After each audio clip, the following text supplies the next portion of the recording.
stressed. And then it's kind of like overwhelming for just the average person who's wondering, who either knows someone who's sick right now, or is like constantly wondering, am I sick? Is something going on with me? Any little thing that's happening. So there's this odd sense of fragility, I think, in the city right now that is very unique. People who lived here during 9/11 compare it to that, where you're just all of a sudden you're having interactions with your neighbors, and that you would never have. Yesterday I was out taking the kids out for some fresh air, and we're all wearing our masks and social distancing, and now the parks are closed, so we're just only able to take a walk. And I bumped into a neighbor who I only nod to, like that's our only relationship. And he's walking his dogs, and I just nodded to him, and he goes, "Hey, getting some fresh air, huh?" And I was like, "Yeah." Like, I got 4 kids. And he's like, "I know, I got 3." I was like, "Really? How's that going?" And so we got into a little bit of a conversation, and it turns out like he's a wealth manager, and he's in it's definitely like a first world problem that he's facing. It's like at the high end of the totem pole, but just to convey the stress and the openness that is a result of that right now, he just opens up to me and starts saying like, "Hey, here's the deal. Like, I'm a wealth manager, and all my attention's going toward my clients on the maintenance side right now, who they're constantly calling me, like wanting to know what's going on." And he said, "But my job is sales, and I can't do that. That's a face-to-face thing. Like, I got to get in front of somebody. I got to talk to them." And so he's like, "I can't do that over the phone. I can't do that over Zoom." So he said, "You didn't realize this. He's been with his company, his bank, for years, and they have a quota system. He's never not met a quota, but he didn't meet his quota this last month. And in his contract, he didn't even know this, but he doesn't get paid if he doesn't meet his quota. So this last month, he just didn't get paid." And he's like, again, this is first world problems, like very much like the 1% kind of thing. But he's like, "I've got 3 mortgages. I'm leveraged in every way right now. And to not get paid this month is just sending me in a tailspin." And this is with like a random neighbor who I only nod to, who's like pouring out his own financial hardships, right? So I think that's a testimony. And we've seen that a lot within our church community. Right now, something's being broken open in a lot of us. And that's hard. It's not, I don't want to glorify it. Well, even for New it's Yorkers good. that are traditionally just hard, we can make it through anything kind of thing. It's probably deeply disorienting. How is it just like getting on the elevators? I mean, spaces how are you doing that? Because you live in a building that has hundreds of people in it. How are they dealing with that? For the most part, if the elevator opens and someone's in, you just let it go, and you wait until it's an empty elevator. Occasionally someone will try to get in, and I'm like, "Hold on, no, don't come in." Like it was the first couple of weeks, people would do that, and you'd be like feeling weird and just go to the other side of the elevator. But now I'm just like, "No, don't get on." And at the grocery store or other things, like it's pretty unnerving. Like my wife especially, she's unnerved. Like she goes there, and every once in a while somebody just doesn't mind distance and gets right up on her, and she's like, it's almost like that the way we process fear, whether we fight or we fly or we freeze, like that survival thing, the amygdala in the brain just like is activated in a constant, because it's like people are walking around with masks, they're not really talking to each other, and it just feels like a total survival zone.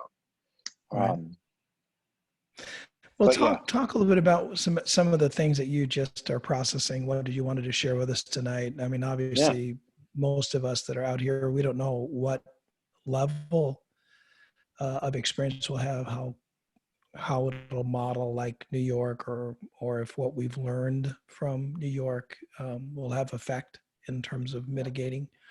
But just how are you processing? How are you encouraging people with their faith and just in their sanity to process this in a way that has been helpful to you or to your people? Yeah.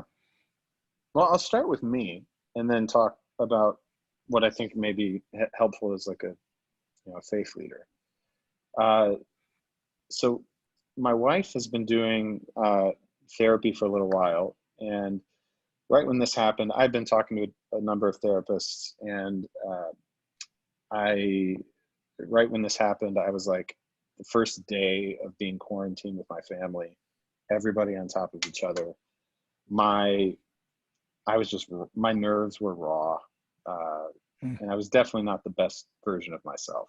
And I called my buddy who's a therapist in the city, and I just said, like, I feel like I just need to talk to somebody to process like what I'm going through right now, because it's not translating well, in my closest relationships right now. Everybody's so annoyed with me. I'm so annoyed with everybody. And he said, well, I can't be your therapist because I'm your friend, but he said, I'm doing a group therapy for all these different people via Zoom. And he said, I'm thinking about doing one for my friends that I just facilitate. So I was like, all right, I'll do that. And so I've been doing this like weekly Zoom group therapy that's not really therapy. It's more like he just guides the process of talking about how we're doing, but he does it with real skill. And in the process, I've found like a real transformation in my own soul. And it got me thinking. I actually preached a sermon on this, and I think I lost everybody. Is everybody there? Oh, you're here. We see you. Okay, good. Yeah, I've been struck with like the importance of processing our emotions, and how important that is to being human. And in a moment that feels like it's a survival moment, how it is often the first thing to go. And how that comes back to bite us in a lot of ways. And, like anything, I think it's Richard Rohr who says, if you can't love one thing, you can't love anything.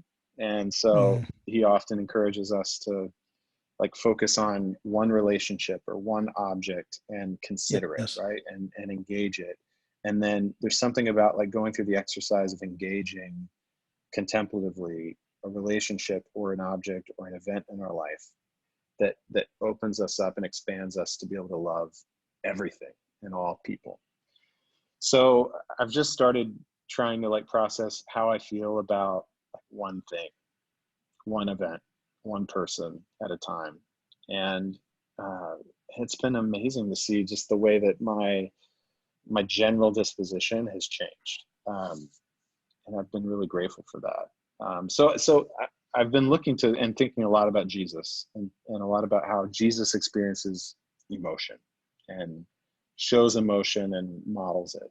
And the lectionary text a couple weeks ago was the text of Jesus and Lazarus, where Lazarus is raised from the dead. And of course, we all know the little small, tiny verse that got us through Bible drill. I didn't actually do that, but everybody talks about it. So I feel like by proxy, I've experienced it. But the relief of just being able to say, Jesus wept, and that was your verse for the day. But I was just really struck by the emotional experience of Jesus at the tomb of Lazarus. Deeply moved, troubled in spirit.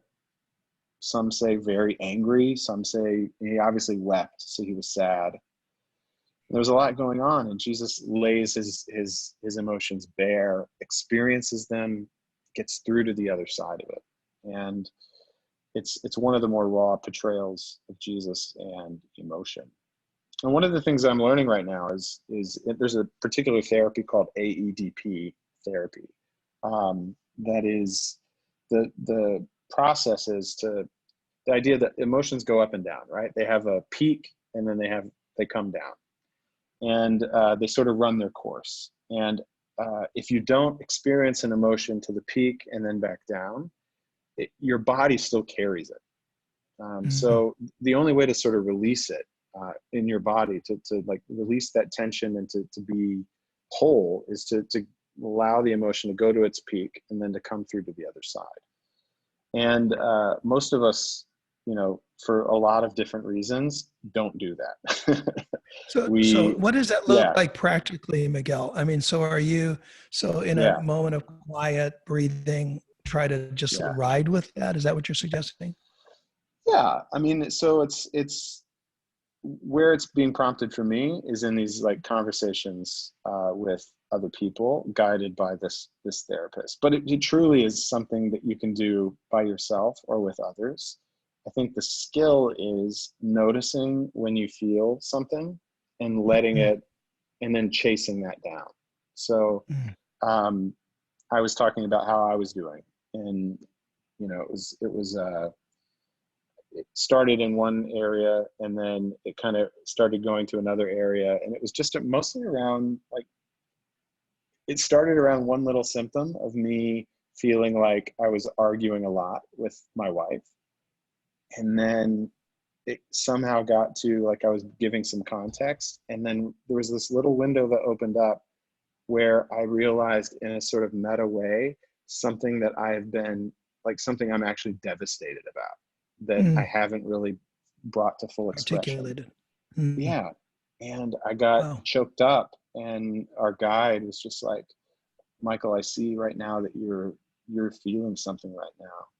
Like, tell us about that.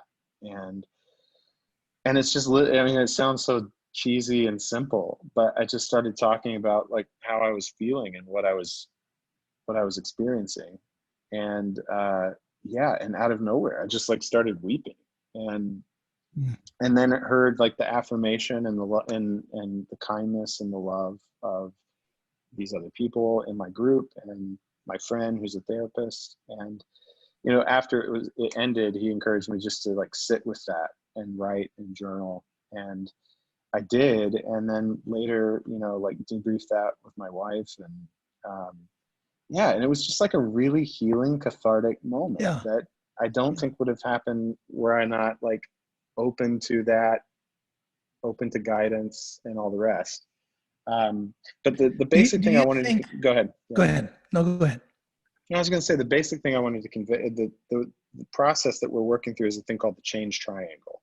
So it's this idea that like if you imagine a triangle, at the very bottom is your core emotions. So things like fear, things like anger, sadness, disgust, joy, excitement, or even like sexual excitement. And these are core emotions that are natural parts of life. But sometimes they feel overwhelming. Like we're just like, I don't have time for that, or that feels like it's going to destroy me, or it's going to be too hard. A lot of us, when we grew up, like there was with our bonding with our parents, we put aside emotions in order to preserve a bond. So if being sad or expressing sadness or expressing anger wasn't acceptable, we would choose the bond over the emotion, and we learned a way to cope with our feelings in a way that wasn't healthy. So, without psychologizing too much, I mean, the basic idea is we go to the upper triangles, the upper corners of the triangle. So our defenses on the one hand, which is like basically anything we do to avoid feeling. It could be drinking, playing video games, binging on Netflix, like, whatever it is that we like go and do to avoid feeling. And then the other triangle are what's called inhibitory emotions. And these are the emotions that settle into the body when we have unprocessed emotion, core emotion. Mm. So anxiety or depression, or even shame and Yeah. guilt. And these are things that just stick with us in our bodies. Yeah. So, Yeah.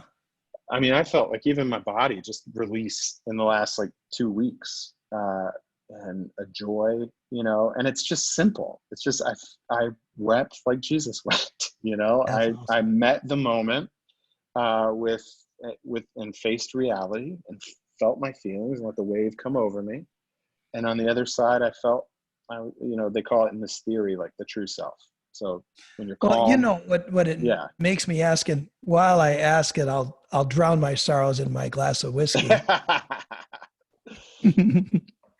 But what it makes me think of is how pressure um, causes us either to hide or to evaluate, right? And this is one of the reasons we do Lent. I mean, Lent has been harsher and external to us because it's pushing us in some ways that we didn't anticipate. But one of the reasons we do Lent in a normal way, whether we're giving up something, is precisely to see what gets stirred up in us, what is unresolved in us. So Yeah. when I don't get my chocolate, or I don't get my this or that or the other, I tend to have the similar kinds of reactions. It almost seems like this whole thing has been such a pressuring that it's really bringing to bear some things that you could act through or ignore or whatever. And I think that's true for all of us. I mean, I think that when the pressure comes on and when the circumstances around us and the losses are real, it really does give us an opportunity to,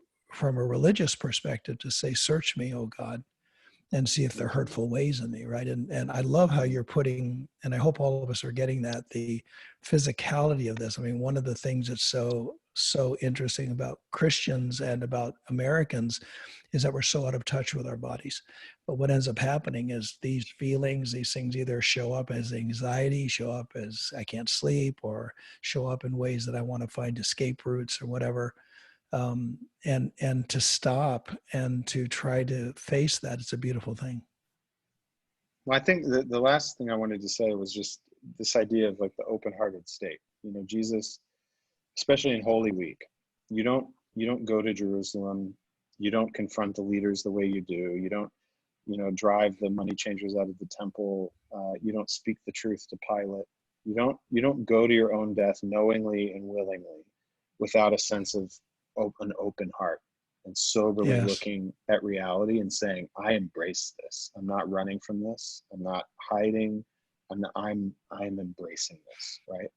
Even there's a struggle there with Jesus, but in the end, you can see him fighting toward that joy set before him. And I think that's like the thing that I want to emphasize is that in these moments of pressure and of stress, the stress is okay. Like the pressure is okay. It's important to face that, to acknowledge it, and to experience what comes up in us in the face of those external pressures, and to follow those through to the other side. Because when we do, you know, it's an energy crisis when we're always living in stress, when we're always living with anxiety or depression or all of that. It's an energy crisis. We just don't have the energy to love God, to love our neighbor well, to meet life with a sense of courage and hope and faith and love. So there's something about being able to like process how you're feeling and get to the other side of it that creates an energy. It's like there's a wave of, you know, like it's when you talk to a friend and you connect and you like feel known and you just have this enthusiasm, or you have that, you know, that excitement of learning or discovery. Like those are the things that that fuel our love and that fuel our spirituality. Yes. So I think we can do a lot of spiritual bypassing sometimes, where we just want to like do the spiritual practice or do the prayer or do the thing that's spiritual, and we bypass our emotional state. And if we do that, I think we not only like harm ourselves and don't put ourselves in a position to love well, but I think we actually don't model and imitate Jesus very well, because Jesus shows us what it means to embrace the sorrow, embrace the pain, and embrace the anger, and come through to the other side of love. Very good. That's very good. Does anyone have, if you have a question, go ahead and flag the chat if you have a question. Father Paul, did you want to follow up with anything? We'll take a couple of questions here. Yeah. Michael, thanks for being on the call with us tonight. Thanks, Father. You mentioned something toward the very beginning about the ways in which you're trying to lead your community into valuing the sacraments, and how there was some angst or some tension about how you all would continue to administer the Eucharist. Can you walk me through a little bit of that process? I've been having some interesting conversations today, even with our canon theologian of the diocese, and it's interesting that we kind of steered this conversation back toward Lent. Dr. Green made a comment about there might be times for us to fast from communion and to let that remind us that our personal devotional experience really isn't the point, and to also remind us that many people do not have access to the Eucharist week to week for all kinds of reasons, right? All that to say that we might actually fast to chasten our spiritual appetite, or fast to show solidarity with people. Just walk me through a little bit what your process was in terms of how you guys got to the place of administering the Eucharist virtually. Yeah, I mean, I think initially our idea was, our Sunday liturgy it's rooted in, it's a Eucharistic liturgy. So it's the point of the gathering, the weekly gathering. And, without going into too much of the history, I think we were just left going, okay, if the main value we're trying to form in our community is that Eucharist is important, and it's the most important, practice on a Sunday, it's the sacrament that we come together for, it convenes us, then we don't want to, given our context and given our history, start getting into a habit of almost like an evangelical habit, of meeting for preaching and for music, and let people sort of like fall into sleep back into their old ways or their old imagination. So there's a little bit of contextual stuff there, and I don't have a dogmatic, like I'm not one who says like we all should be doing this digitally. Like I don't think that at all. What we're doing just provisionally, and we're doing it for a time period, and we're doing it to continue to nourish, the spirituality and the momentum of that spirituality in our community. I think there's a lot of merit to the idea of fasting. But there's, I say that, but I also, like, during Lent, we still feast on Sundays. It's a season of fasting, but we still feast. Yeah. We still come to the table. We still take a break from our fast to celebrate the resurrection on a weekly basis. And I think there's something about that rhythm that's really important. Like, for the soul to go too long without that is, like, it seems in the wisdom of the church that said, well, no, we're not going to require that of people. So in the spirit of that, I think we're trying to continue, and especially because this is a forced fast. This isn't like a chosen fast, right? Right. Like, there's a difference between those two dynamics. And very good. I think when someone can say, by choice, I'm going to abstain out of a place of devotion or out of a place of faith, I think that's beautiful. But, it's almost like the person who's like, are you called to be single? Are you called to be chaste? Or do you need a partner? The way Paul, like, moralizes and theologizes about that, like the sense of calling versus the sense of, like, real human need. And I think our judgment was a pastoral judgment to say we sense real human need in our congregation. This was forced on them, wasn't by choice. Some may, out of a sense of devotion or spirituality, abstain, but we're gonna feed the people. Beautiful.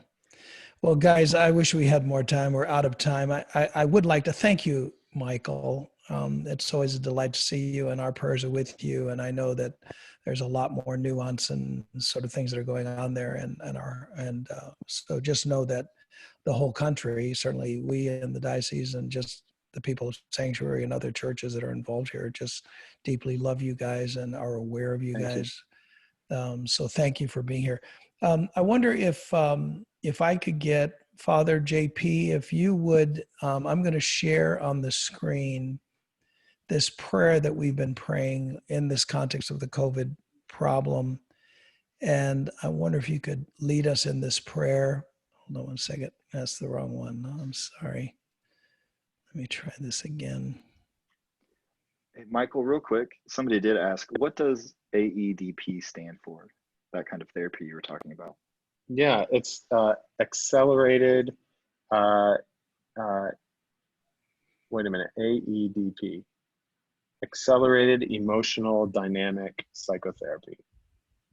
Thank you. Yeah. And if you want to read a book on it, it's like pretty accessible and a good dose of it. It's called It's Not Always Depression, by Hillary Jacobs, I think. Wonderful. Thank you. All right, so Father JP, if you would lead us in this prayer in the time of pandemic, this hour we turn to you. Sure. Let us pray. This hour we turn to you, O Lord, in full knowledge of our frailty, our vulnerability, and our great need as your mortal creatures. We cry to you as one human family, unsure of the path ahead, unequal to the unseen forces around us, frightened by the sickness and death that seem all too real to us now. Stir up your strength and visit us. O Lord, be our shield and rock and hiding place. Guide our leaders, our scientists, our nurses and doctors. Give them wisdom and fill their hearts with courage and determination. Make even this hour, O Lord, a season of blessing for us. Yes. That in fear we find you mighty to save, and in illness or death we find the cross to be none other than the way of life. All this we ask in the name of the one who bore our infirmities, even Jesus Christ, our risen and victorious Lord. Amen. Amen. Thanks so much, Father JP from Ohio. And to the rest of you, it's wonderful to see your faces. Pray you have a great evening. Tomorrow on the 8th, we'll be doing the morning prayer at 8 a.m. from the Book of Common Prayer. It's a wonderful time. And then tomorrow night, Father Paul, who do we have on tomorrow night? Mandy Foster. Mandy. Oh, there you are down on the bottom. Mandy's a wonderful gal, and they've just gone through a whole deal with this sickness over the last few weeks. So we'll get to hear from her. And grace and peace to all of you, and good night.